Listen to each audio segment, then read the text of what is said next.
Shortly after the beginning of 1946, that would be early January, I was given notice that I was eligible for discharge and that I could be discharged around the middle of January, and I would have to drive to San Antonio where the discharge would take place. San Antonio is, I don't know, maybe less than 100 miles from Corpus Christi. And in talking to Ray and my folks, letting them know that I was going to be discharged, they suggested, and we liked the idea of driving to Miami, where Ray was staying for several months in the wintertime. And also, Rebecca was on vacation in Clearwater, Florida, and she said she would love to drive back with us when we were ready to leave Florida and head for New York. I guess she had something on her mind that she wanted to discuss, and that would be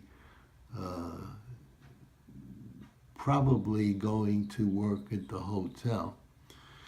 And I was also thinking that another possibility of a future career was to use the knowledge that I had picked up of electronics and radar, possibly taking an engineering degree at a city college when we got back, and I thought I'd talk to somebody there about it. So while we were very happy to get out of the service, we had all these thoughts about at this point in our life, we had to start thinking of what the future would be. But basically, we were happy. Things had worked out well. We were happy being married, both feeling well and heading for discharge in San Antonio, and then vacationing for a few weeks in Miami on the coast, Miami Beach. Ray was staying at a hotel around 14th or 15th Street, which is now a very desirable location. It's the hot spot on Miami Beach. But then she was staying in a fairly nice hotel on the beach, and she was staying with another lady, sharing a room, but that lady would leave, and we could share the room with Ray while we were staying there. So we headed off to San Antonio, got my discharge, and headed for Florida. We were going to go by way of New Orleans and then follow the coast around the Gulf of Mexico and head south from there. The trip went swimmingly. We were happy, and we decided, because the car was packed to the gills with everything that we owned, that we would drive through the night. Babe could drive and I could drive, so we could share driving. Nobody had to drive more than 3 or 4 hours without getting arrested. When we got to New Orleans, we were going 60 or 70 miles an hour, and went over a bridge, beautifully paved, and when we got to the other side, we found there was no pavement. It was unpaved, it was rough road, and we bounced like crazy once we got there. Our car was bouncing up and down, and I barely got it under control. But when I did, we stopped and I looked around and didn't seem to do any harm to any parts, and we continued on our way. After driving another hour or so, I noticed that the temperature gauge was going up, and I figured that our radiator was leaking and we were losing water. So I stopped to check it out, and when I lifted the valve on the radiator, steam came out, and I knew we were in trouble. And there we were on this road with, it must have been 1 o'clock in the morning, and we didn't want to stop. And I figured what I'd have to do was take a can and periodically look for water on the side of the road and put some in the radiator. Well, we continued doing that for a couple of hours, and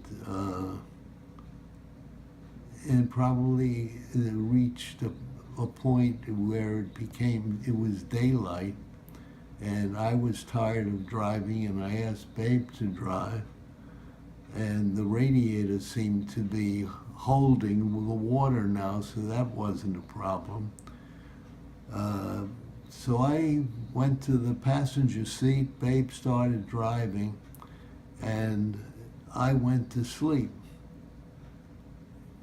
The next thing I knew was our car had stopped, and there was a policeman, a state trooper, shining a light inside and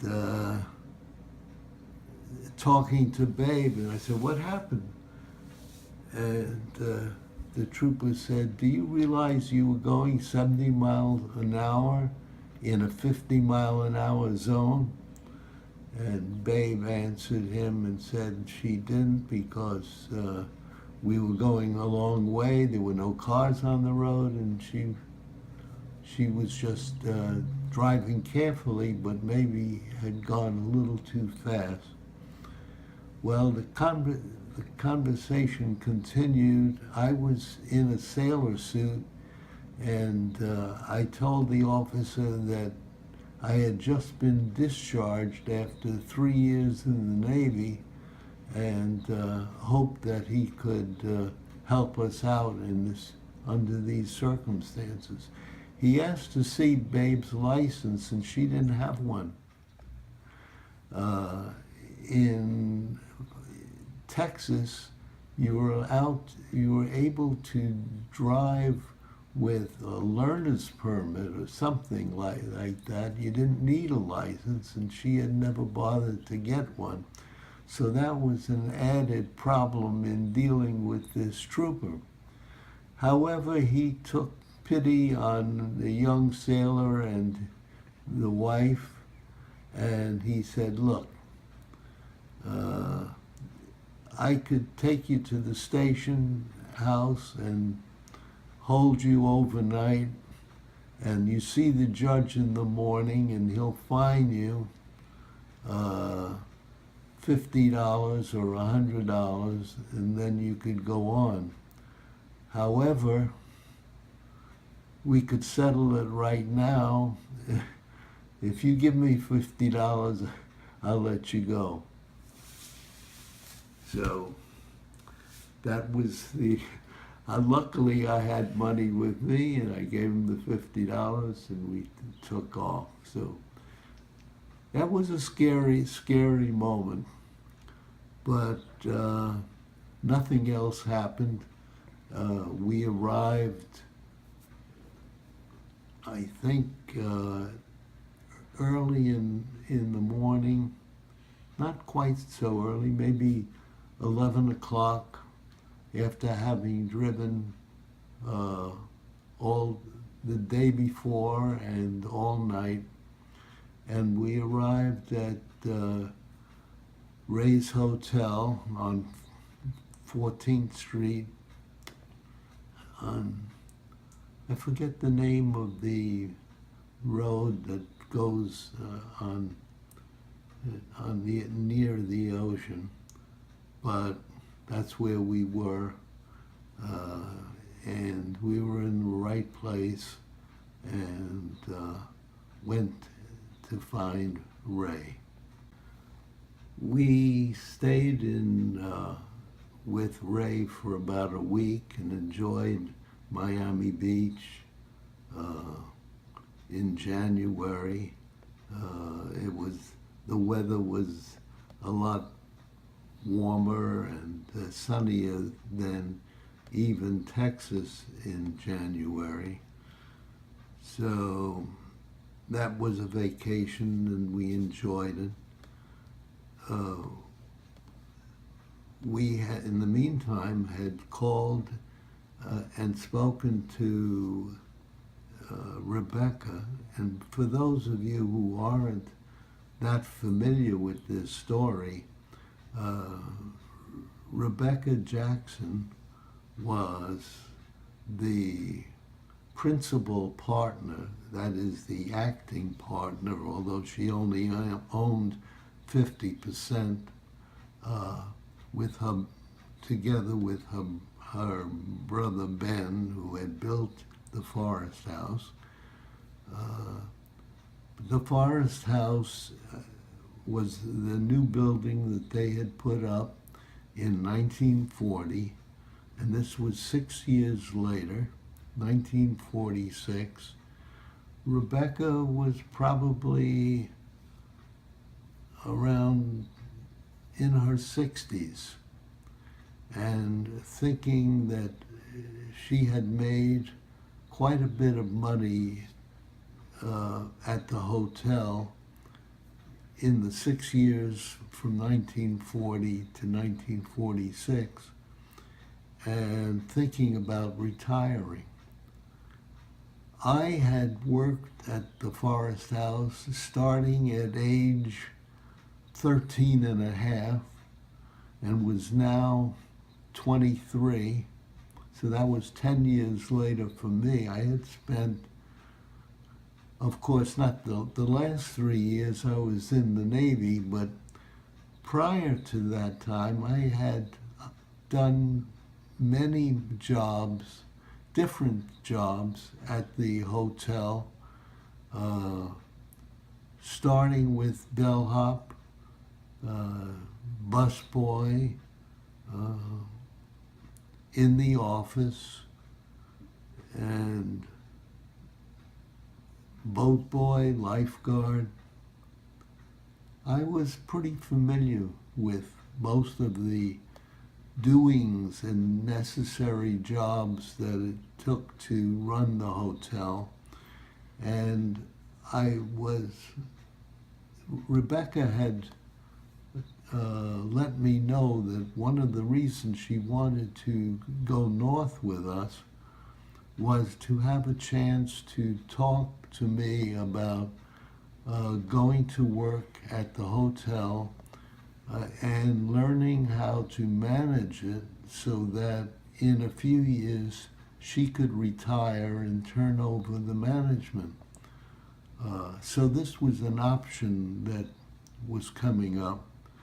On the way north, we stopped in St. Augustine, Florida, and slept over at the big old hotel in St. Augustine, and then continued the next day driving north. Rebecca took her time, and on that second day as we were driving, she was talking about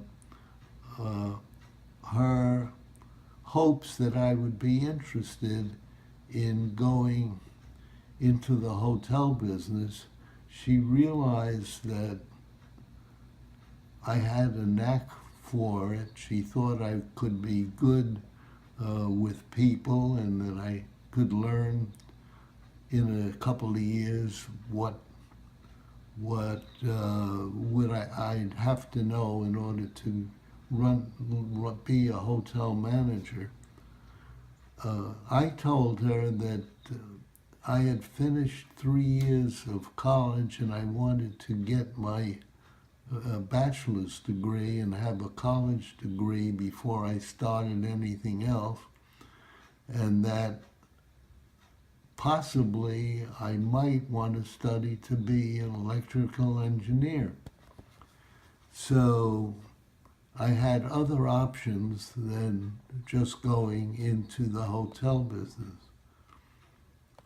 So we talked a lot about it. She talked about her hopes and fears for the hotel. She said the hotel was doing well, but that business would probably fall off a little because the war had ended and people had other choices about vacations. But she still was enthusiastic about the business because she had a good chef. The food was great. She had a fine clientele, and she didn't think there'd be any problem for a few years at least.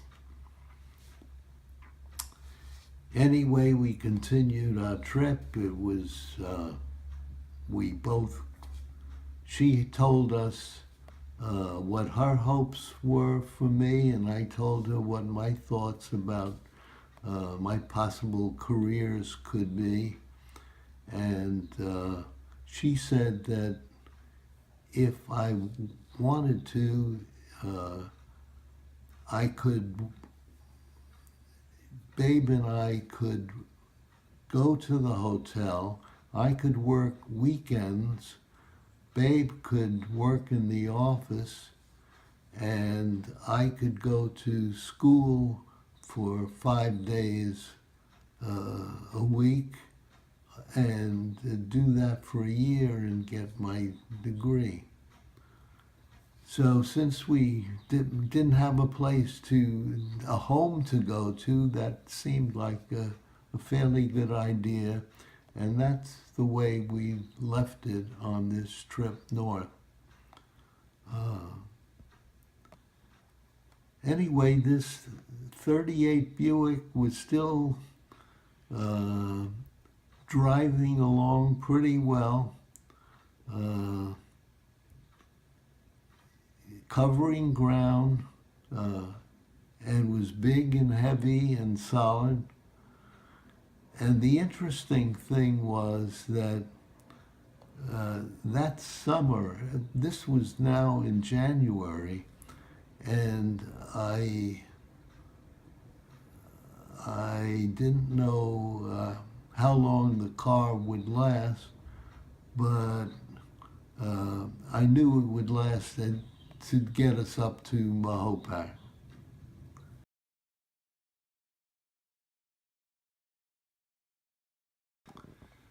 At any rate, it seemed like a good idea for us to start working at the hotel. I could fill in at many jobs, and Babe could work in the office, and we decided to do that until the summer season was over, and in August arranged for me to go to City College, CCNY, to start on my year in order to get my degree. I had gone down to see the dean of men, and told him I wasn't sure what courses I should take, and discussed my thinking about getting an electrical engineering degree or continuing my economics degree and become a Bachelor of Arts in economics. By that time, we had decided,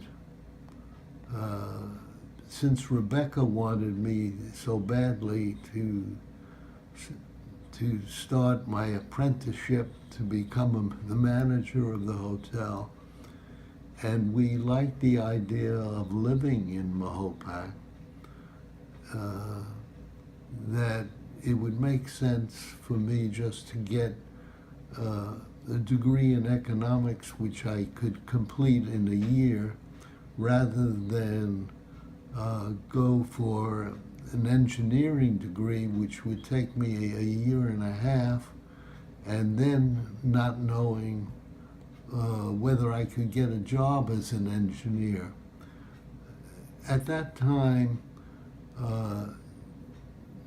it seemed that most jobs in engineering would be with big companies like General Electric, and from what I had heard, these big companies were not hiring Jews as engineers. So that kind of closed that area of thought, and I decided definitely to take the economics degree and get ready to go into the hotel business. Well, one of the problems was that I had to commute 5 days a week to New York City, and I couldn't take the train because that would take me almost 2 hours in each direction. The only way that did make sense was to get a new car that I could safely drive up and back 5 days a week. And new cars were hard to find because the car industry had shut down during the war years. They were making tanks and not cars, and they had just started in 1946 to make passenger cars. And the passenger cars were being sold at exorbitant prices. For instance, a Chevrolet, four-door Chevrolet passenger car was selling for about $1,200, but no Chevrolet dealer would sell it at that price. They would want $500 under the table, plus the regular price to get the car. And then you could only get it if you outbid the next person who was dying to get a new car. However, Rebecca knew a gentleman in Mahopac Falls called Chauncey Kraft, who had a small Chevrolet dealership. And I went to see him and told him about my predicament, that here I was just out of the Navy after having been in for over 3 years and needing to go to the city 5 days a week to City College in order to get a college degree. And I could only do it if he would sell me a car so I could travel. Well, Chauncey Kraft was an elderly curmudgeon, but he had a good heart. And he said to me, well, you did your best, you served, I'm going to give you a car for the list price. And he did it, and so that problem was solved. And starting in September, I went through till, I guess it was the end of May, traveling in, traveling back, 5 days a week, and working at the hotel on the weekends. The only trouble I had was staying awake on the way back, because it was very tedious. I don't even think the car had a radio. So it was just a question of keeping myself awake and avoiding, because the road was relentless. There wasn't much traffic and very little to energize me, and easy to fall asleep. But occasionally I would stop the car, pull over to the side, and sleep for a little, maybe a half hour, and then continue on my way. But at any rate, I was able to do that for the 10 months or so that I attended City College. Well, at the end of the term, or the second term,